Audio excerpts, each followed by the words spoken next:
Berteman dengan bos? Mengapa tidak? Masih ada saja karyawan yang cenderung menghindar ketika berpapasan dengan bos. Sebagian karena sungkan, dan ada juga yang karena sebal. Sebagian lagi karena tak tahu apa yang mesti mereka katakan. Dan sebagian lainnya mungkin karena takut dengan bos. Atau biasa diistilahkan dengan bos fobia. Sikap semacam ini tentu kurang pas. Karyawan yang menghabiskan banyak waktu di kantor bukan tidak mungkin jika menjalin pertemanan dengan bosnya. Hanya saja diperlukan tips tersendiri untuk bisa berteman dengan bos tanpa rasa canggung. Inilah 7 tips berteman dengan bos tanpa rasa canggung. Yang pertama, jaga komunikasi yang baik. Bos atau atasan adalah manusia biasa yang juga membutuhkan teman. Ia butuh disapa dan diajak ngobrol. Bahkan, ada bos yang suka berdiskusi atau berdebat seru dengan karyawannya, tanpa merasa tersinggung kalau sang karyawan berbeda pendapat dengan dia. Jadi, bertemanlah dengan bos dan jangan sungkan. Kedua, memiliki data yang valid, reliable, dan berintegritas. Kalau bisa menyediakan data yang seperti itu, kita bukan hanya sebagai karyawan, tetapi bisa juga menjadi the real strategic partner. Jadi, kita sebagai karyawan bukan hanya berteman, tapi bisa menjadi mitra strategis dari bos.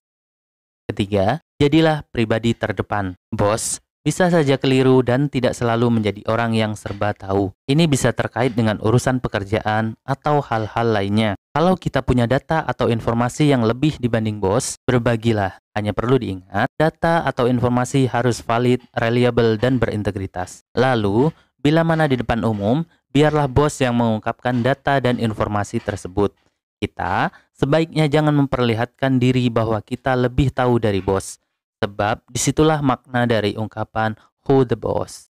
4. Profesional dan hubungan antar manusia. Soal berteman dengan bos, sebaiknya jangan hanya terkait dengan urusan pekerjaan saja, tetapi juga dalam konteks hubungan antar manusia. Relasi yang terkait pekerjaan itu berhubungan dengan profesionalisme. Kita dan bos sama-sama bekerja secara profesional demi kemajuan perusahaan. Sementara relasi antar manusia itu berkaitan dengan fitrah kita sebagai makhluk sosial. Hubungan kita dengan bos dipersatukan dalam pekerjaan di lingkup yang sama. Ingat, bos bukanlah lawan yang perlu dijauhi. Misalnya, saat kita berpapasan, maka sapalah. Ketika mengadakan suatu acara, maka undanglah. Dengan menjadikan bos sebagai kawan, itu artinya kita dengan bos akan menjalankan amanah yang harus diperjuangkan bersama-sama. 5. Hindari gosip dan jaga rahasia kantor. Ada banyak hal yang boleh dan tidak boleh ketika berteman dengan bos. Misalnya, jangan bergosip di kantor, apalagi kalau gosipnya terkait urusan pekerjaan. Sebagai sesama manusia, mungkin ada saja bos yang suka bergosip. Kalau itu yang terjadi, batasilah diri kita dengan menjadi pendengar yang baik. Kalau cerita atau gosip dari bos banyak yang bersifat rahasia, catat dan simpan hanya untuk kita. Jangan pernah dibagikan ke sesama karyawan atau orang di rumah sekalipun. Sebab, sekali saja informasi dari bos bocor kemana-mana dan bos tahu, pertemanan kita bisa berantakan. 6. Mengobrol dengan memilih topik yang tepat. Ketika saatnya bos ingin kita berbagi cerita atau informasi, pilihlah hal-hal yang bersifat umum. Misalnya, kalau urusan keluarga, kita boleh berbagi cerita tentang pendidikan anak. Kalau untuk urusan pekerjaan, berbagilah cerita berbekal data dan informasi yang valid dan sumber yang benar. Ketujuh, jangan memamerkan pertemanan dengan bos. Kalau kita sudah berteman dengan bos, janganlah dipamer-pamerkan ke sesama rekan kerja. Apalagi kalau itu dilakukan melalui media sosial, seperti Facebook, WhatsApp, atau yang lainnya.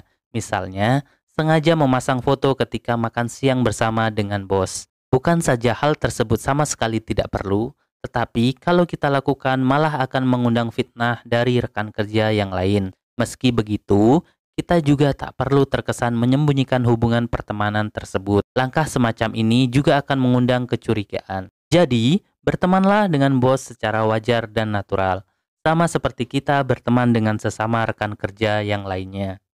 Itulah 7 tips berteman dengan bos tanpa rasa canggung. Semoga video ini bermanfaat. Sampai bertemu di video selanjutnya. Terima kasih.